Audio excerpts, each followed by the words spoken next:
नमस्कार साथियों, मैं हूं वैभव श्रीवास्तव। आज मैं राम जन्मभूमि अयोध्या में उपस्थित हूं। हमारे साथ बात करने के लिए अयोध्या के महंत दिवाकराचार्य महाराज जी हैं, जो कि किसी परिचय के मोहताज नहीं हैं, हमेशा सुर्खियों में बने रहते हैं। महाराज जी, हमें ये बताइए कि जैसे जो रामलला पहले टेंट में थे, इस समय महल में हैं, तो संतों का अगला प्लान यहाँ से क्या है?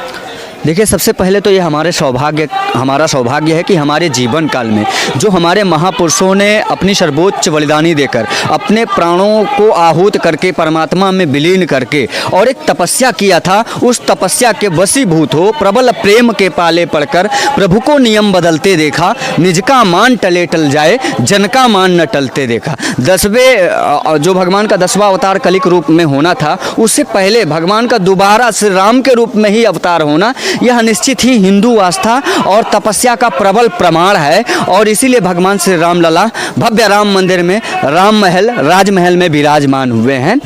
हम लोगों का यहाँ जो हमारे महापुरुषों का यहाँ संघर्ष था, उस पर जरूर पूर्ण विराम लगा, लेकिन जो अब हमारा संघर्ष है उसका क्या हमारे उत्तरदायित्व समाप्त हो गए? जी नहीं, बिल्कुल नहीं। राम मंदिर 22 जनवरी प्राण प्रतिष्ठा के उपरांत हमने यह तय किया कि राम मंदिर न मात्र एक मंदिर हो, बल्कि इसे राष्ट्रीय मंदिर बनाया जाए। और राष्ट्रीय मंदिर बनाकर यहाँ से भारतीय राष्ट्रीय ध्वज तिरंगारोहण किया जाना चाहिए। और जो राम मंदिर है वहाँ पर संविधान का भी स्थापना किया जाना चाहिए। जिस प्रकार से गीता, वेद, भागवत, पुराण प्रभु श्री रामलला के पास रखा गया है, उसी प्रकार से तीर्थ क्षेत्र को चाहिए, राम जन्मभूमि को चाहिए कि वहाँ संविधान की भी एक प्रति रखी जाए। क्योंकि प्रभु श्री राम आप देखेंगे तो मर्यादा पुरुषोत्तम है। उन्होंने कलयुग में भी मर्यादा का ही सभी को पाठ पढ़ाया है। किस प्रकार से लोकतंत्र और संविधान के दायरे में रहकर जो है तारीख पर तारीख भगवान श्री राम ने स्वतः देखा है। और उसके बाद सर्वोच्च न्यायालय के सर्वोच्च न्यायाधीशों ने,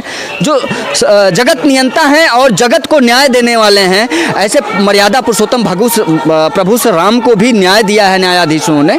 तो वो प्रभु श्री राम ने लोकतंत्र और संविधान की ही मर्यादा में, इसलिए संविधान का भी सम्मान प्रभु श्री रामलला के पास किया जाना चाहिए। और गीता, वेद, रामायण और पुराण के तरह ही मैं चाहूँगा कि श्री राम जन्मभूमि तीर्थ क्षेत्र इस पर पहल करे और वहाँ संविधान की भी प्रति रखे। और राम मंदिर को राष्ट्रीय मंदिर बनाने के लिए हिंदू समाज अब संघर्षरत हो और किसी गुलामी की मानसिकता को दर्शा रही बिल्डिंग के नीचे भारतीय राष्ट्रीय तिरंगा को नहीं, बल्कि राम मंदिर राष्ट्रीय मंदिर अयोध्या से जब भारतीय राष्ट्रीय ध्वज तिरंगा को फहराया जाए और जनगण मन अधिनायक जय हो और जय जय श्री राम के नारों से विश्व गुंजायमान हो, यही आकांक्षा और शुभकामनाओं के साथ आज भारत को चलना चाहिए। यह उद्देश्य है। जी।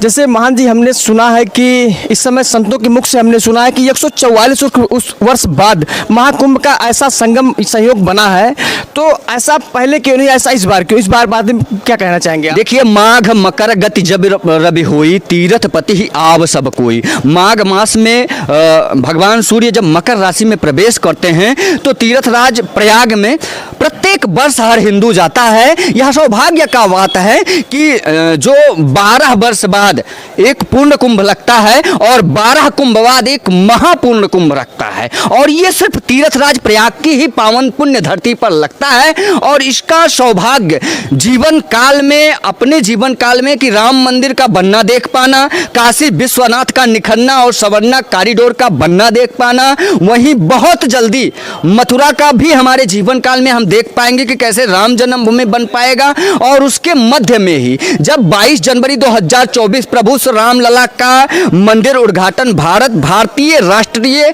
सांस्कृतिक आजादी के रूप में मना रहा था, तो वहीं 144 वर्ष बाद भारत की सांस्कृतिक आजादी के रूप में, जहां भारत अमृत महोत्सव के रूप में 75वां वर्षगांठ गणराज्य के रूप में मना रहा है, गणतंत्र के रूप में मना रहा है, तो वहीं हम महाकुंभ भी मना रहे हैं। और यह हमारे जीवन काल का परम सौभाग्य है कि आज प्रत्येक हिंदू स्वयं में अपने धर्म के प्रति, अपने संस्कृति के प्रति, अपने सभ्यता के प्रति गौरवान्वित हो पा रहा है। और हमारा प्रत्येक दिन, प्रत्येक क्षण सनातन में उत्सव का क्षण है, सनातन में गंगा, जमुना, सरस्वती का क्षण है, सनातन में राम, कृष्ण और शिव की भूमि है। और हम प्रत्येक दिन हर्ष और उत्साह मनाते हैं। कुछ ऐसे विशेष मुहूर्त होते हैं जो शताब्दियों में एक बार आते हैं और उसी के रूप में आज महाकुंभ हम मना रहे हैं। देखिए तीर्थराज प्रयाग में जो महाकुंभ लगता है ना, एक प्रकार से ये खोया पाया केंद्र है।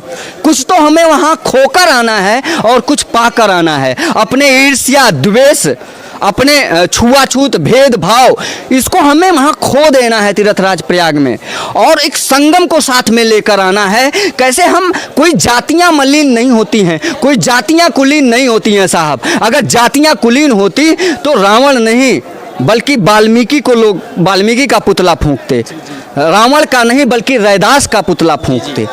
कोई जातियां मलिन और कुलीन नहीं होती हैं। जातियों में पैदा होने वाले बेधर्मी स्वभाव के लोग होते हैं जो अपने कुल और धर्म को बेधर्म करने के लिए लगे होते हैं। वरना तो अगर किसी कुल में रैदास हो ना तो वो कुल ही धन्य हो जाता है और ऐसे कुल को प्रणाम करना चाहिए। अन्यथा उत्तम कुल पुलस्त के नाती, ब्राह्मण कुल में जन्मा रावण भी इतना अहंकारी और पापी और दुष्कर्मी होगा, क्या कोई सोच और समझ सकता है?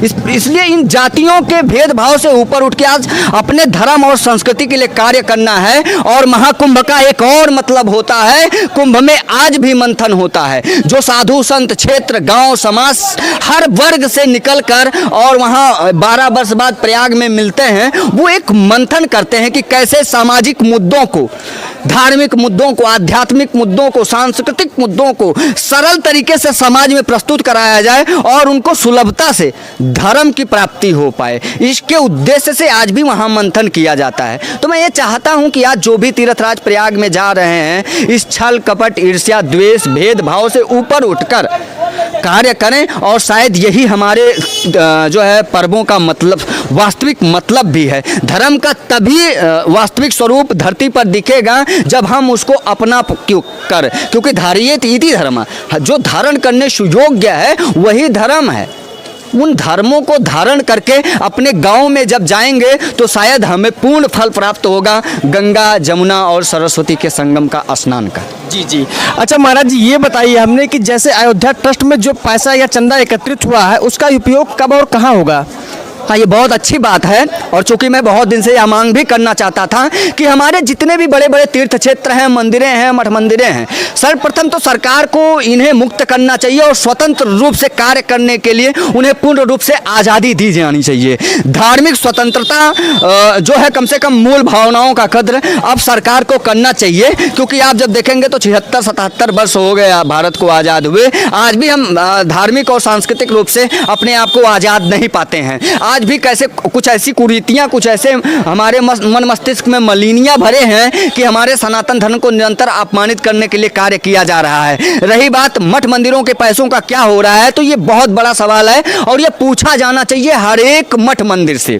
वो चाहे राम जन्मभूमि हो, वो चाहे कृष्ण जन्मभूमि हो, वो चाहे काशी विश्वनाथ हो, वो चाहे उज्जैन हो, यदि वो स्वतंत्र रूप से तीर्थ क्षेत्र के माध्यम से कार्य कर रहे हैं तो उनसे ये सवाल रखना चाहिए कि जो हजारों हजार करोड़ धन संपत्ति आ रहे हैं, आखिर उसका किया क्या जा रहा है? क्या सिर्फ मंदिर ही बनाया जा रहा है या उससे कुछ सामाजिक कार्य भी किए जा रहे हैं? और ये मैं मांग करता हूं, धार्मिक तीर्थ क्षेत्रों के माध्यम से जो पैसे आ रहे हैं, उन पैसों से समाज के हर वर्ग के लिए, जो पिछड़ा है, दलित है, आदिवासी है, शोषित है, वंचित है, अगड़ा है, जनरल है, सामान्य है, एसटी है, ओबीसी है, हर वर्ग के लोगों को, जो आर्थिक रूप से कमजोर है, जो सामाजिक रूप से कहीं ना कहीं दबाया जा रहा है, कुचला जा रहा है, उन मठ मंदिरों से नर नारायण के रूप में उनका भी सेवा किया जाना चाहिए। क्योंकि रामचरितमानस, जिसको लेकर तमाम भ्रांतियां फैलाई जाती हैं, अपितु रामचरितमानस में कहा गया है कि हमारे लिए तो जन जन ही राम है, सिया राम मैं सब जब जग जानी।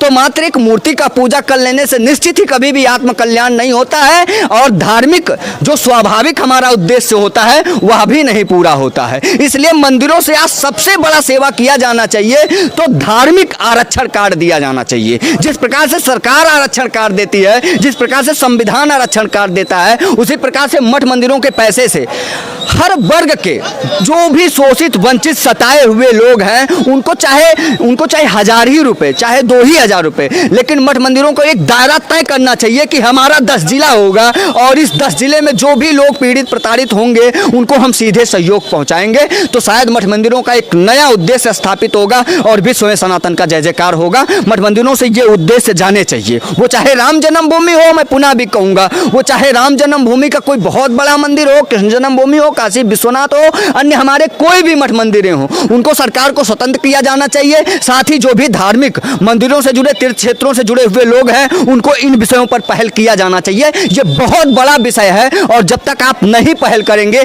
आपसे सवाल किया जाएगा कि आखिर मठ मंदिरों के पैसे किए क्या जाते हैं। क्या आप सिर्फ संरचनाएं तैयार कर रहे हैं, स्ट्रक्चर्स बना रहे हैं, पत्थर और ईंट जोड़ रहे हैं, बस इतना ही कार्य कर रहे हैं? उनसे आप नर नारायण की कितनी सेवा कर पा रहे हैं? क्या किन धार्मिक उद्देश्यों से मंदिर बनाए जाते थे, उन पहलुओं पर अब आज कार्य करने की आवश्यकता है। जब राम मंदिर का नींव स्थापित हो गया 500 वर्षों के उपरांत, जहां हमारे महापुरुषों ने बिना जाति मत मतांतर के भेदभाव से ऊपर उठ के, वहां ये जिस रास्ते पर आप खड़े हैं, यहाँ ये दिगंबर अखाड़ा है और ये आचार्य मंदिर है, इसी जगह पर न जाने कितने हिंदुओं ने अपने आत्मा को परमात्मा में विलीन किया है। तब 500 वर्षों के बाद हमारी पीढ़ी को यह सौभाग्य प्राप्त हुआ, जिसके लिए कहा जाता है कि जन्म जन्म मुनि जतन कराही, अंतराम कहीं आवत नाही। हम जीवंत अगर प्रभु राम के दर्शन कर पा रहे हैं तो हमारी सामाजिक एकजुटता की वजह से, ये कोई भेदभाव की वजह से नहीं, ये कोई यादव कहार को, महंतों को, प्रत्येक मंदिरों में पुजारियों को, साधु संतों को, हिंदुओं के प्रत्येक जातों के हर घर से आंदोलनरत होना चाहिए अपनी धर्म, अपनी संस्कृति के रक्षा हेतु, कि हमारे धर्म को मूल भावना में शामिल किया जाए। ये कोई क्यों नहीं कहता है? पशु पक्षी तक यहाँ राष्ट्रीय घोषित हो गए, तो सनातन धर्म को क्यों नहीं राष्ट्रीय धर्म बनाया गया? क्या कोई धर्म निरपेक्ष हो सकता है? क्या कभी भी नहीं हो सकता है। कोई भी हो, आप कहेंगे कि राष्ट्र का धर्म क्या है, आपका धर्म क्या है, हमारा धर्म क्या है। यहाँ तक कि सरकार के एक छोटे से प्रक्रिया में पूछा जाता है, आप नौकरी के लिए कोई फार्म भरिए तो उसमें भी रिलीजन होता है कि आपका धर्म क्या है। तो धर्म निरपेक्ष तो कोई देश हो ही नहीं सकता है। और प्रत्येक देशों में आप देखिए कि वहाँ के मूल धर्म का एक कानून है उसको सुरक्षित रखने के लिए। बाकी निश्चित ही धर्म निरपेक्ष होना चाहिए। जहाँ सनातन कहा गया हो, सनातन में कि सर्वधर्म संभाव, सर्वे भवन्तु सुखिनः, वसुधैव कुटुंबकम, विश्व की जय हो, विश्व की कल्याण हो, इन शुभकामनाओं के साथ जो देश आज से नहीं शताब्दियों से और आदिकाल से आगे बढ़ रहा हो, उस देश को धर्म निरपेक्षता की क्या जरूरत है?